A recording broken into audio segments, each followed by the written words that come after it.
Boa tarde, alunos do nono ano. Nós estamos aqui mais uma vez na nossa aula de matemática e hoje nós vamos começar a nossa revisão sobre o assunto que será pedido na prova, certo? E o nosso assunto é números racionais e números irracionais, que nós estamos já há alguns dias estudando, tanto na sala, não é, como nas aulas virtuais. E hoje eu quero começar a nossa aula mostrando algumas relações entre os conjuntos, pois essa avaliação que nós iremos fazer, ela tem muitas questões que é para classificar, que é para saber a relação entre os conjuntos, o que pertence, o que não pertence, onde fica localizado, qual número pertence a qual conjunto. Então nós temos algumas questões a respeito disso. As que vocês irão trabalhar com cálculos mesmo, são poucas, tá? Então nós vamos se atentar mais para essa questão de saber classificar o elemento de acordo com o conjunto, tá bom?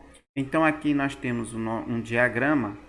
Nesse diagrama eu vou mostrar aqui algumas relações, coisas que nós também já falamos durante as aulas na sala, tá certo? Mas só relembrando. Primeiro eu vou começar com esse conjunto, que é o primeiro conjunto numérico que foi criado, né? É o conjunto dos números naturais, que tem esse símbolo aqui. E nós vimos que o conjunto dos números naturais são todos os números positivos, certo? Depois veio o conjunto dos números inteiros, que é representado por essa letra, por esse símbolo que parece um Z, não é? Esse símbolo representa o conjunto dos números inteiros, e os números inteiros são quem? São todos os positivos e todos os negativos, ou seja, o conjunto dos números naturais pertence ao conjunto dos números inteiros. Então eu posso dizer, preste bastante atenção nessa afirmação, porque ela será pedida em prova, tá? O seguinte: todo número natural é também inteiro, beleza? Mas nem todo número inteiro é natural. Vou repetir: todo número natural é também inteiro, mas nem todo número inteiro é natural. Por quê, gente? Porque os números naturais são os números positivos e os números inteiros são positivos e negativos. Então, se eu colocasse aqui, por exemplo, 2, o 2 é número natural? Sim. É número inteiro? Sim. Então, todo número que é positivo é inteiro. Por isso que todo natural é inteiro. Agora, se eu colocar aqui menos 2 é inteiro? Sim. É natural? Não. Por que que não é natural? Porque os números naturais são apenas os números positivos, certo? E negativo é apenas os números inteiros. Então, por isso que todo número natural é inteiro, mas nem todo inteiro é natural, certo? Vamos continuar aqui vendo o nosso diagrama. Aí, depois do conjunto dos números inteiros, vem justamente o conjunto numérico que nós estamos estudando, que é o conjunto dos números racionais, que é representado por este símbolo, que parece um Q, não é?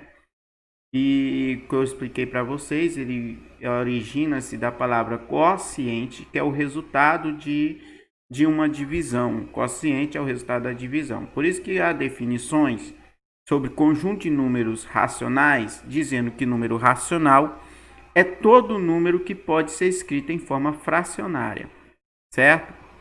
Então, todo número que pode ser escrito em forma fracionária, ele é racional. Se eu colocasse, por exemplo, aqui 2/3, ele é racional. Mas se eu colocasse só o 2, ele é racional? Sim, porque eu não sei se vocês lembram, mas quando nós estamos trabalhando frações, que eu tenho um número sem denominador, eu posso considerar como denominador o número 1. Então, todo número ele é sem denominador, mesmo não tendo denominador, ele é racional. Aí vamos aqui de novo para o jogo aqui dos conjuntos. Nós temos aqui, ó, conjunto dos números naturais, todos positivos. Conjunto dos números inteiros, positivos e negativos. Conjunto dos números racionais, positivos, negativos, e acrescenta aqui duas formas de número, tá? Os chamados números fracionários, que são escritos em forma de fração, e os números decimais, que são escritos com vírgula. Então, aqui dentro estão todos esses números que são naturais, todos os inteiros e acrescenta aqui os decimais e os fracionários. Então vamos lá. Todo número natural é racional? Sim. Todo número inteiro é racional? Sim.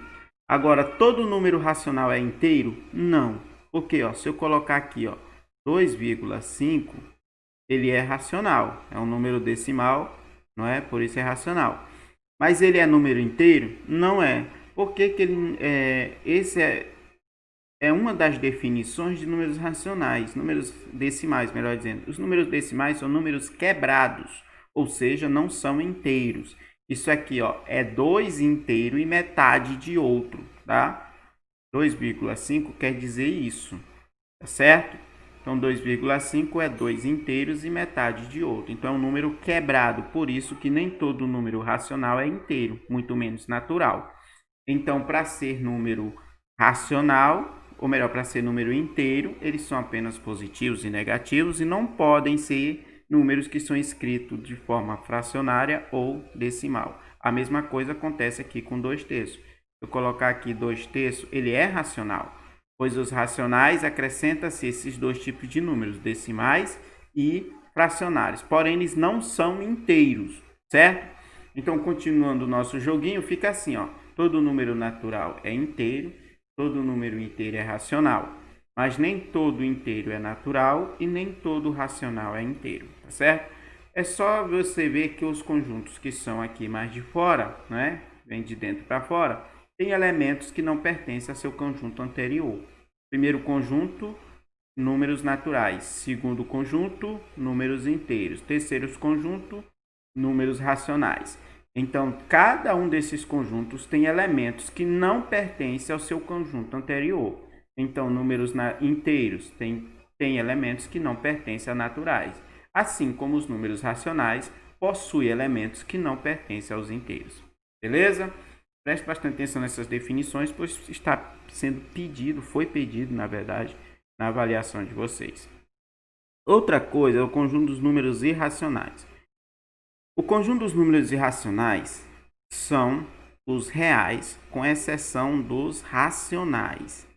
Isso quer dizer o que, gente? Normalmente, em alguns lugares, né, o conjunto de números irracionais é representado por a letrinha I. Isso quer dizer o quê? Que esses números que estão aqui nessa parte amarela só pertencem a esse conjunto. Estão vendo que ele está separado? Está separado. Isso aqui seria o conjunto dos números irracionais. Então, natural não é racional. Inteiro, não tem nenhum inteiro que seja racional.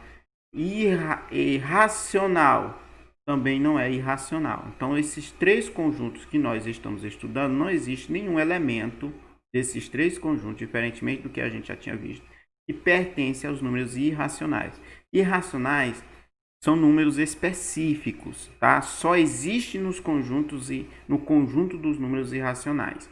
São exemplos de números irracionais. O π, tá? Desculpa aí pela a escrita, mas o π é um exemplo de número irracional. A raiz quadrada de 2, assim como qualquer raiz não é inexata, não é? E tem como valor números decimais infinitos que não são dízimas periódicas. Porque as dízimas periódicas são décimos infinitos, tá? Mas, porém, as dízimas periódicas pertencem ao conjunto dos números racionais. Beleza? Então, tá aí. Essa era uma pequena explicação a respeito desses dois conjuntos. E agora eu vou mostrar para vocês aqui na prática, tá?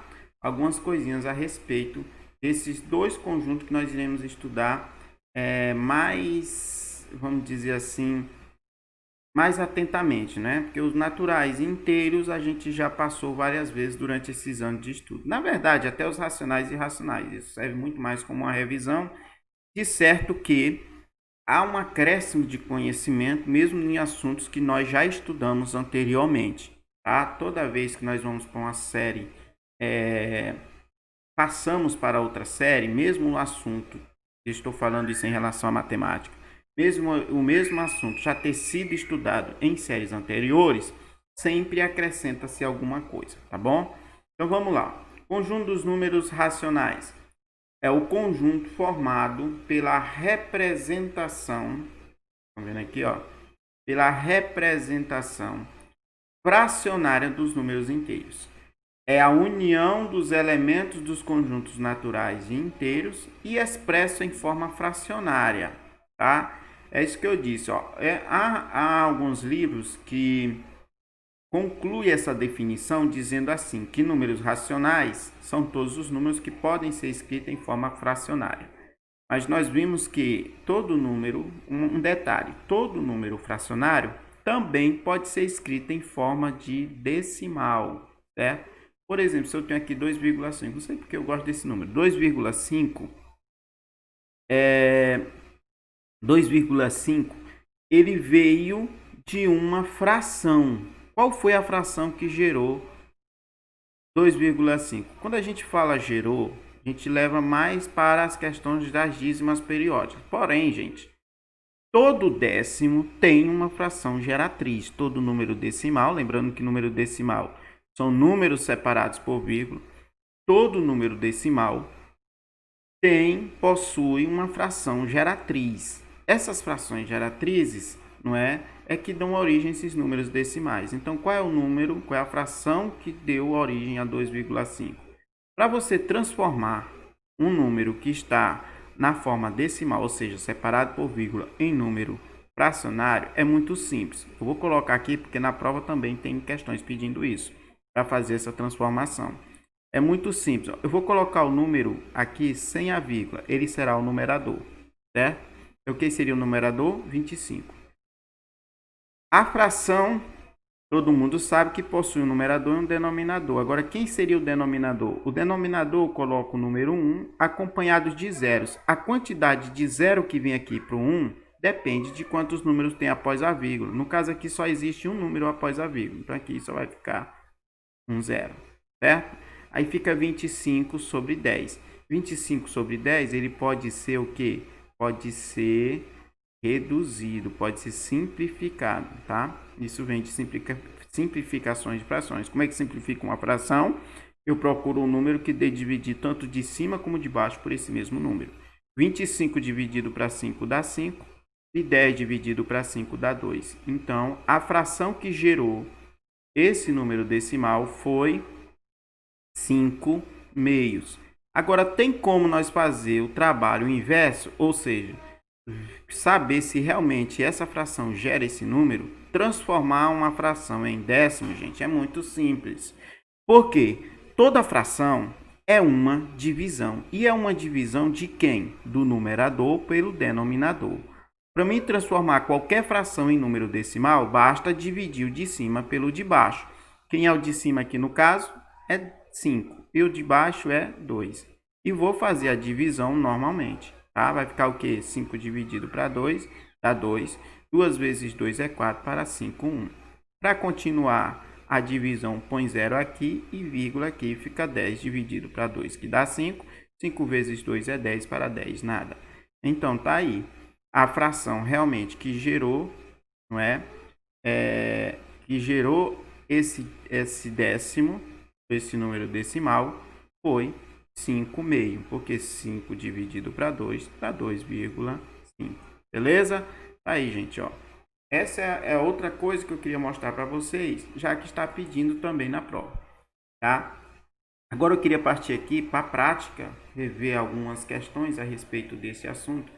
Aqui tem alguns exemplos, né, que você vai ler. Uma coisa também que a gente já falou muito, que a fração não pode ter como denominador zero. Por quê? Porque o denominador é o divisor e zero não pode ser divisor de ninguém.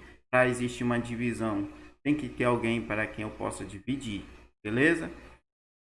Outra coisa, caso não represente um número exato, a fração A sobre B pode representar resultados com, deixa eu apagar aqui para nós vermos, aí tem aqui, ó, inteiros, né, 20 dividido para 4 que dá 5, números decimais, 30 dividido para 4 dá 7,5, que é um exemplo também desse aqui, não é, que eu mostrei para vocês, e dízimas periódicas. O que é uma dízima periódica? Dízima periódica é um número decimal infinito, mas que tem um período repetitivo, ou seja, tem um número que vai se repetindo, tá?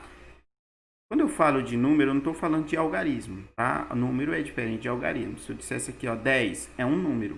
10 é um número. Mas aqui existem dois algarismos, o 1 e o 0. Beleza? Então, tem um número repetitivo. Esse número pode ser só 2, como está aqui. Poderia ser 21, 21, 21 é um número, só que com dois algarismos. E também poderia ser com três algarismos, 234, 234, 234 e assim sucessivamente. Então, nós temos aqui uma dízima periódica e dízimas periódicas também são números racionais, certo? Vamos lá, vamos ver um pouco aqui a respeito dos irracionais, para podermos passar aqui para as atividades. Ó, o que seria números irracionais? Números irracionais, como diz aqui, eu só fazer a leitura aqui, que vocês podem fazer junto na página 155, tá? Lembrando, eu esqueci de falar na nossa aula, mas estava dando para ver que é página 54, onde está aquele diagrama.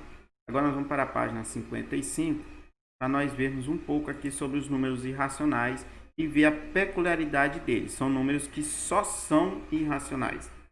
Eles não podem ser nenhum outro, tá certo? Os números que não se enquadram nos conjuntos naturais, inteiros relativos e racionais são listados no conjunto dos números irracionais, ou seja, eles são exclusivos de um conjunto apenas.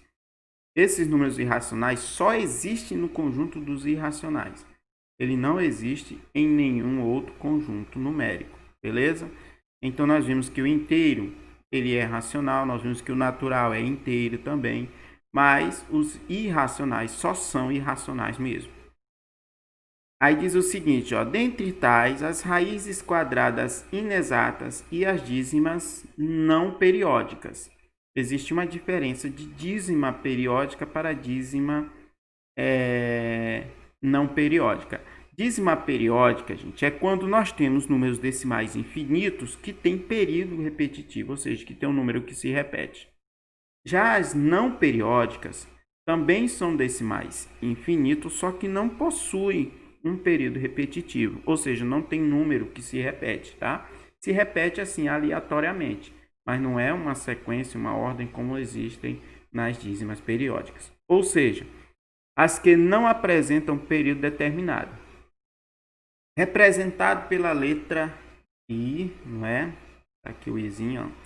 É um conjunto infinito em sua origem e infinito em sua amplitude, ou seja, não tem começo nem fim. Nele destacamos o número não periódico π. Estão vendo aí o símbolozinho aí, π, ó, tá?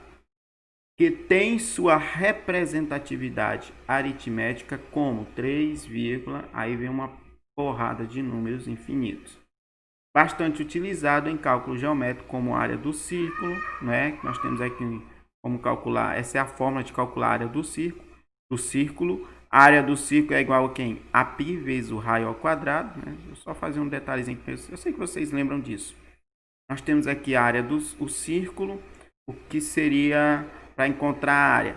A área é igual ao π vezes r ao quadrado. Normalmente a gente usa o valor do π igual a um valor que nós aproximamos, né? Arredondamos para 3,14. Normalmente é esse. Então, mas é o π ao quadrado, ou seja, 3,14 ao quadrado, ou melhor, π vezes raio ao quadrado. O π é 3,14, o raio, que seria o raio? O raio é a medida do centro da circunferência até a borda aqui, ó, tá? Até o seu arco. Então, esse é o raio, certo? Essa distância.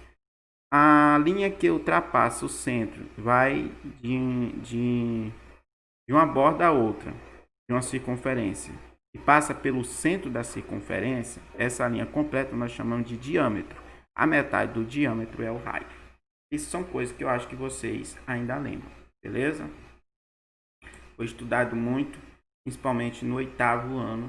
Nós vimos algumas coisas sobre isso e nós vamos estudar ainda no final desse ano alguma coisa relacionada a essa área do círculo. Mas está aqui onde eu queria mostrar um pouco a prática disso, começando aqui na questão 14, tá?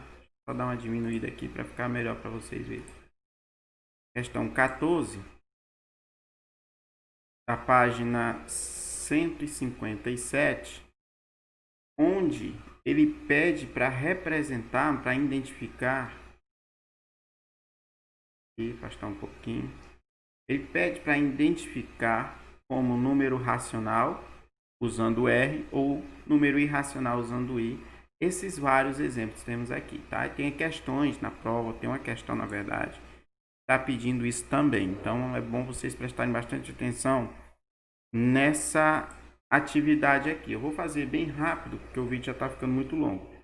Mas aqui, ó. Primeiro nós temos na letra A 4,25. É um número decimal finito, certo? Ou seja, ele não é infinito. Então esse caso aqui, todo decimal finito, ele é racional. Não vai dar de explicar todos detalhadamente. Eu vou fazer alguns aqui no próximo vídeo, eu explico mais, tá? Esse aqui é racional, certo? B, um terço. Um terço, gente, que seria um terço. Tem casos que vai ser obrigado você fazer um cálculozinho para saber se ele é racional ou irracional, tá? Um terço, a gente vai pegar e vai dividir aqui, ó, 1 para 3. Por que é bom dividir? Porque os números racionais são bem parecidos com os irracionais. Eu dividi aqui que tem um espaço maior.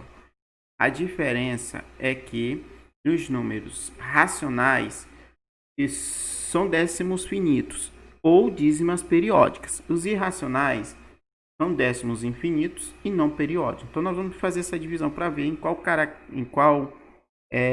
posição está esse um terço. Então eu vou pegar aqui, ó, 1 dividir para 3 não dá, né? Então põe 0 aqui, 0, aqui. Fica 10 por 3, que dá 3. 3 vezes 3, 9 para 10 dá 1. Então baixa o 0 aqui. Aí dá 3 de novo. 3 vezes 3, 9 para 10, 1. Então baixa o 0 de novo. Dá 3, 3 vezes 3, 9 para 10, 1. Então vocês vão ver que está sempre repetindo o mesmo resto. Então vai dar sempre o mesmo quociente. Então isso aqui é uma dízima periódica. E dízima periódica faz parte do conjunto dos números racionais, certo? C, raiz quadrada de 81. Ora, lá diz que o número irracional são raízes quadradas inexatas. Porém, essa raiz aqui, ó, a raiz quadrada de 91, ela é exata. Quanto é? É 9. Então, ela também é um número racional. Na letra D, nós temos 1,17. Aí, cuidado, gente, que isso aqui é como uma pegadinha, ó, porque a gente pensa, vê aqui, 17. Ah, então isso aqui é uma dízima periódica. Mas vê que aqui já muda, ó. 17, aí 7, 1, aí 7, 7, 7. Então isso aqui não é dízima periódica, tá? Isso aqui é um décimo infinito não periódico, ou seja, é um número irracional. Beleza? Raiz de 50 também é um resultado, é uma raiz inexata. Não existe nenhum número que é o quadrado de 50, né? Então isso aqui também é um número irracional. F 8,434343. Então você vê que aqui é um décimo infinito, porém tem um período repetitivo, tem um número que está se repetindo. Ou seja, isso aqui é uma dízima periódica, e dízima periódica é racional. G, menos 76. Menos 76 é um número inteiro. Todo número inteiro também é racional, certo? Então, só lembrando, esse não é o símbolo de números racionais, mas ele disse aqui, ó, identifique como número racional R, usando a letra R, ou como número irracional a letra I. Eu acho que deveria usar o símbolo mesmo, mas a questão está pedindo R, então vamos colocar o R. Beleza? Então aqui nós temos menos a raiz quadrada de 18, também é um número irracional, pois vai dar uma raiz inexata, tá? Raiz quadrada de 16, raiz quadrada de 16 é um número inteiro, tá certo? É um número natural, ela é uma raiz exata, então no caso aqui é racional. E por último, a letra J, nós temos 1,33333 e assim sucessivamente. Isso é um exemplo claro de dízima periódica, e dízima periódica é racional. Beleza? Então tá aí a resposta dessa primeira questão. Nós vamos responder outras. Essa aqui também tem questão na prova parecido com isso. Então, mas aqui nós vamos resolver outras, tá? Durante nossas revisões. E espero que vocês tenham entendido. Lembrando que qualquer coisa estou aqui para ajudar vocês. Eu não vou passar nenhuma atividade essa semana. Essa semana nós vamos ficar resolvendo as atividades juntas para servir como ou juntos, né, para servir como revisão para vocês. Então, fiquem com Deus e até a próxima.